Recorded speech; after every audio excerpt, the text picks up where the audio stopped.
How to score 950 plus in CUET exam.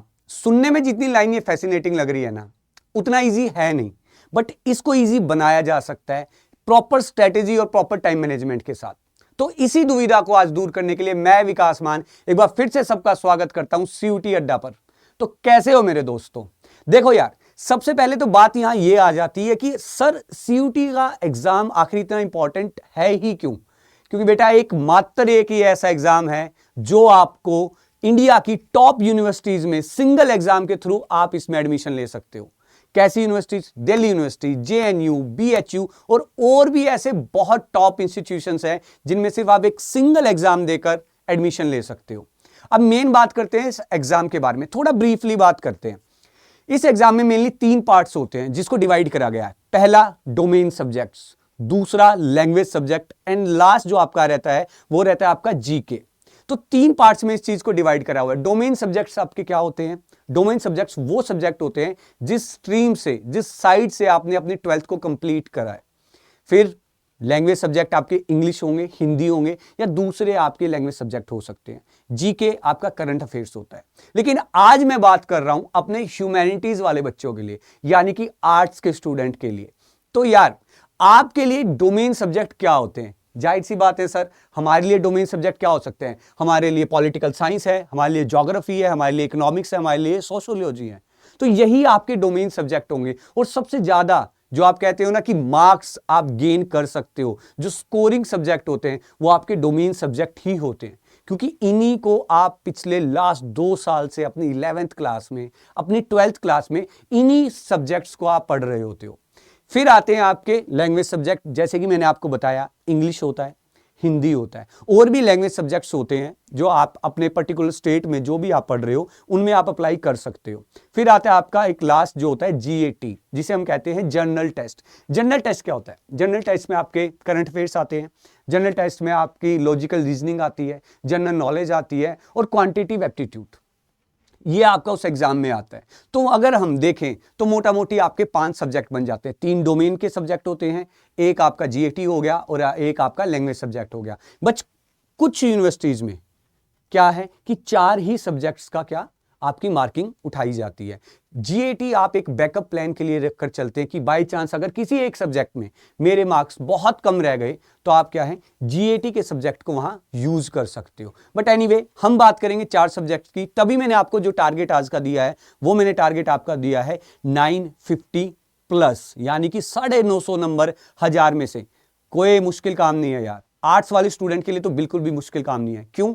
एक तो आज मैं आपको जो स्ट्रेटेजी बताने वाला हूं, दूसरा क्योंकि आपके साथ सीयूटी की जर्नी में मैं हमेशा आपके साथ रहने वाला हूं। तो 950 तो ये लगा लो आपका बेस लाइन है कि 950 तो कंफर्म आने ही आने हैं। 960 हो जाए, 970 हो जाए, किसको बुरे लगते हैं यार मार्क्स? तो चलो आगे देखते हैं। आगे क्या है कि 5 गेम चेंजिंग स्ट्रेटेजीज फॉर 950। ऐसी 5 स्ट्रेटेजीज हैं जिन्हें अगर आप फॉलो करोगे तो ये तो बात गारंटी है कि 950 तो कंफर्म है, जैसा मैंने आपको बताया 950 से प्लस हो सकते हैं। Number 1, high yield topic first, यानी कि आपको अपनी जो मैक्सिमम एनर्जी है ना, जो आपने मैक्सिमम एफर्ट जो डालने हैं, आपको उन टॉपिक्स में डालने हैं जो एग्जाम में ईयर वाइज रिपीट होते रहते हैं, बार बार रिपीट होते हैं और मोस्टली क्वेश्चंस उन्हीं टॉपिक्स में से आते हैं।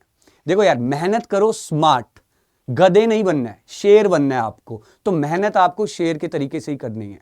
शेर दिन में 18 घंटे सोता है, 6 घंटे जागता है और शिकार करके फिर भी राजा ही कहला रहा है। गधा 24 घंटे मेहनत करता रहता है, फिर भी गधा ही कहलाता है। तो हमें भी उसी तरीके से स्मार्ट हार्ड वर्क करना है, स्मार्ट स्टडी प्लान को फॉलो करना है। सेकंड नंबर की जो आपकी स्ट्रेटेजी है, और ये स्ट्रेटेजी ऐसी है जो आपको आज से पहले दिन से ही फॉलो करनी है, लास्ट में नहीं देखना है कि सर 1 महीना रह जाएगा तब इन स्ट्रेटेजी को फॉलो करेंगे। नहीं, 950 मार्क्स अगर लाने हैं तो भैया आज से ही स्टार्ट आपको ये करनी पड़ेंगी। और बहुत बेसिक सी स्ट्रेटेजीज है, ऐसा नहीं है कुछ रॉकेट साइंस में आपको बता रहा हूं।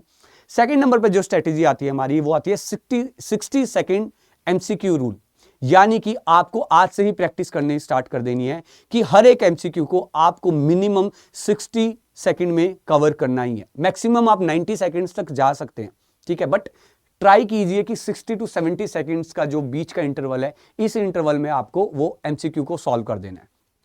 थर्ड नंबर पर आते हैं हमारे मैक्रो प्लस माइक्रो नोट्स।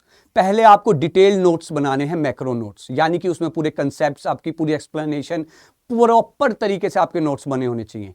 फिर उन्हीं नोट्स को आप फिल्टर करके बनाओगे अपने क्या, माइक्रो नोट्स, यानी कि डिटेल नोट्स से आप शॉर्ट नोट्स पे बनाओगे। और इसी टेक्निक को क्या कहा जाता है, टू लेयर्ड टेक्निक, यानी कि लेयर में आपको नोट्स को स्ट्रक्चर करना है। पहले एक्सप्लेनेशन वाले हो गए आपके, और फिर बाद में आपके हो गए शॉर्ट नोट्स। फिर आता है वीकली मॉक टेस्ट, एनालिसिस भी हम इसको बोलते हैं, कि इसके थ्रू आपको अपनी परफॉर्मेंस का पता लगता है कि आखिर मेरी क्या परफॉर्मेंस चल रही है। आप अपने एरर्स को एनालाइज कर सकते हो। हर हफ्ते वीकली मॉक टेस्ट दो, जो आप उसमें एरर करोगे उन एरर्स को नोट डाउन करते चलो। एक नोटबुक बनाओ, उसमें लिखो कि मेरा इस हफ्ते जो मैंने मॉक टेस्ट दिया था, मेरी ये गलती थी। कभी आपको लगेगा कि मैं पूरे क्वेश्चन अटेम्प्ट नहीं कर पाया, तो आपको वहां लिखना पड़ेगा कि हाँ, मेरी टाइम की मैनेजमेंट प्रॉपर तरीके से नहीं हुई। कभी कभी आपको लगेगा कि मैंने बहुत जल्दी क्वेश्चंस को कर दिया, वहां पर आपको लिखना पड़ेगा कि आपने जल्दी क्वेश्चंस करे, आपने उतनी अटेंशन नहीं दी क्वेश्चंस को। और लास्ट जो आपका आता है वो आता है लैंग्वेज, जिसको मैं रैंक बूस्टर भी बोलता हूं, क्योंकि लैंग्वेज सब्जेक्ट एक डिफरेंशिएटर का काम करता है एक एवरेज स्कोरर और एक टॉप स्कोरर के बीच में। क्योंकि लैंग्वेज सब्जेक्ट ऐसा एक सब्जेक्ट है जो आप बचपन से पढ़ते आ रहे हैं। माना कि पॉलिटिकल साइंस, ज्योग्राफी, इकोनॉमिक्स, ये आप 11th 12th में पढ़ रहे हो, बट लैंग्वेज इंग्लिश या हिंदी आप फर्स्ट क्लास से पढ़ते हुए आ रहे हो। तो इन सब्जेक्ट्स में तो बिल्कुल भी पीछे नहीं रहना है। इन सब्जेक्ट्स की आपको रेगुलर प्रैक्टिस करते रहना है।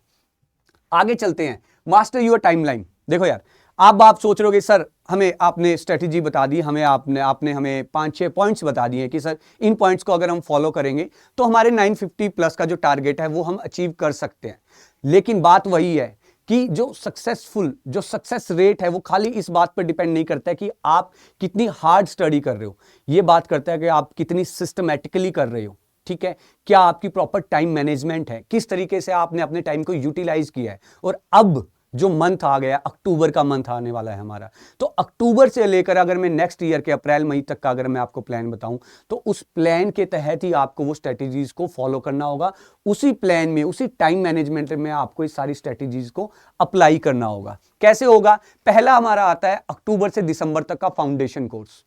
फाउंडेशन हमारी मजबूत रहनी चाहिए, यानी कि जैसे एक मकान की नींव मजबूत रहती है तभी वो मकान लंबे टाइम तक खड़ा रहता है, ऐसे ही आपकी फाउंडेशन स्ट्रांग होनी चाहिए। अक्टूबर से दिसंबर में आपने सारी एनसीईआरटी को line by line, word by word, सब कुछ आपको कवर करना होगा। और कवर का करने का मतलब ये नहीं है कि सर मैं याद कर लूं, क्या उनको याद नहीं करना है, आपने उन कंसेप्ट्स को समझना है, सिर्फ अंडरस्टैंड करना है। लर्न करने की जरूरत नहीं है, पहले सिर्फ अंडरस्टैंड करो। सेकंड फेज आएगा आपका एप्लीकेशन फेज, यानी कि जनवरी से फरवरी का। इसमें आप करोगे प्रैक्टिस पीवाईक्यूज को, लास्ट ईयर के प्रीवियस क्वेश्चन पेपर को उठाओ, उनकी बार बार प्रैक्टिस करो, सॉल्व करो, strategy start, regular mock test regular देना स्टार्ट करो। इससे क्या होगा कि जो आपने पहले फाउंडेशन आपका स्ट्रांग रहा था, वो फाउंडेशन अब आपका यहां वर्क करेगा। जो चीजें आपने सिर्फ समझी थी, जिनको सिर्फ अंडरस्टैंड करा था, वो चीजें अब आपको यहां याद होने लगेंगी। यहां उस चीज का फायदा आपको यहां मिलने लगेगा। फिर आएगा मास्टरी, यानी कि बिल्कुल लास्ट, जो कहते हैं ना कि बिल्कुल गले तक आने वाली बात हो जाती है, यहां वो गले तक चीज आ जाएगी। यहां पर आपको फुल मॉक टेस्ट की रिवीजन स्टार्ट करनी पड़ेगी। जो मॉक टेस्ट आप कभी कभी रिवाइज कर रहे थे पहले, जिनका आपको लग रहा था कि ठीक है हफ्ते में 1, 2, 3 मॉक टेस्ट दे रहा हूं, लेकिन यहां पर नहीं, यहां पर आपको डेली मॉक टेस्ट देने पड़ेंगे, डेली फुल लेंथ के मॉक टेस्ट देने पड़ेंगे। और रिवीजन साइकिल को थोड़ा सा फास्ट करना पड़ेगा, क्योंकि जो नोट्स मैंने आपको बताया था ना, टू लेयर्ड टेक्निक जो मैंने आपको बताई कि एक मैक्रो नोट्स, एक माइक्रो नोट्स, तो यहां पर अब वो माइक्रो वाले नोट्स काम आने वाले हैं आपके।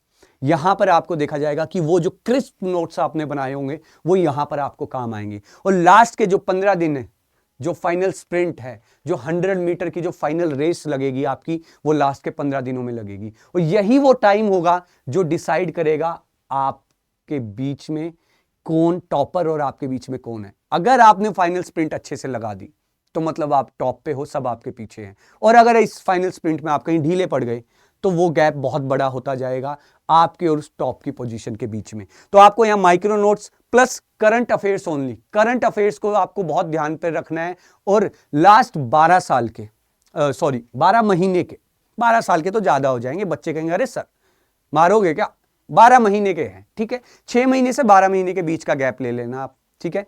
इस इंटरवल के जितने भी आपके करंट अफेयर रहने वाले हैं उनको आपको रीड आउट करना है, याद करने की कोशिश मत करना।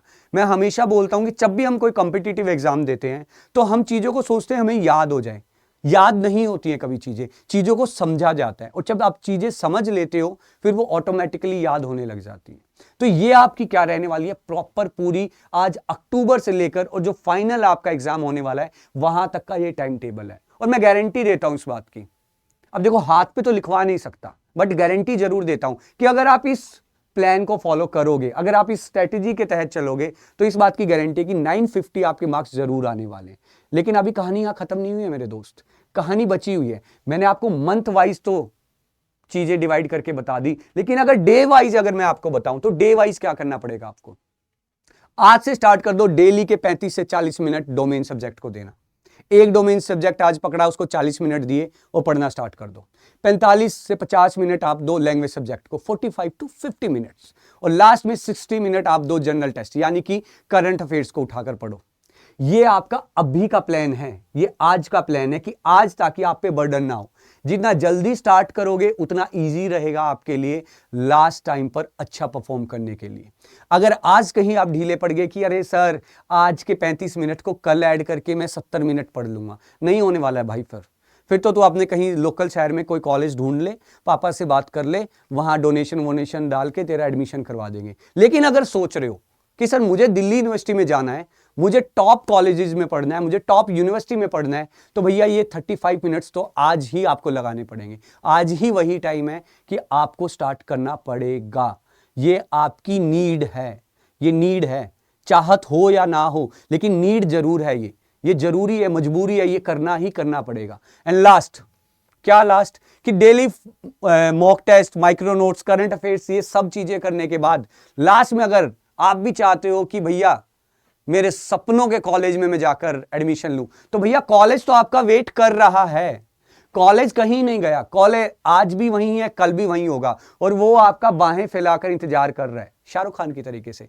लेकिन बात यह है कि क्या आप वहां तक पहुंच पाओगे? क्या आप में इतनी हिम्मत है? क्या आप में वो जज्बा, उतना हार्ड वर्क, उतनी स्मार्ट स्टडी आप कर सकते हो? अगर कर सकते हो तो डेफिनेटली आपका ड्रीम यूनिवर्सिटी, आपका ड्रीम कॉलेज वहां पर आपका इंतजार कर रहा है। और जैसे मैं हमेशा बोलता हूं, स्टार्ट अर्ली, जितनी जल्दी स्टार्ट करोगे उतना अच्छा है, क्योंकि एक एक दिन, एक एक सेकंड, एक एक मिनट काउंट हो रहा है। यार देखो दुनिया में ना सब कुछ वापस आ सकता है, लेकिन एक टाइम ऐसी चीज है जो कभी वापस नहीं आ सकती। तो इस टाइम को प्रॉपर तरीके से यूटिलाइज करो, इस टाइम को प्रॉपर तरीके से यूज करो, ताकि आज का समय अगर आप मेहनत करोगे तो आने वाला कल का जो आपका टाइम है, जो आपका फ्यूचर है, वो चेंज होगा, और वो चेंज होगा पॉजिटिव वे में। अगर आज वेस्ट करा तो आने वाला कल आपका नेगेटिव वे में चेंज होगा, और बाद में रोने से अच्छा आज मेहनत कर लो तो फायदे में रहोगे। तो आज के लिए इतना ही है यार, पढ़ाई करना स्टार्ट कर दो, और जैसे मैं हमेशा बोलता हूं, अच्छा खाओ, अच्छा पियो, अच्छे से पढ़ाई करो, और अपने पेरेंट्स की हमेशा रिस्पेक्ट करो। Tata, bye bye.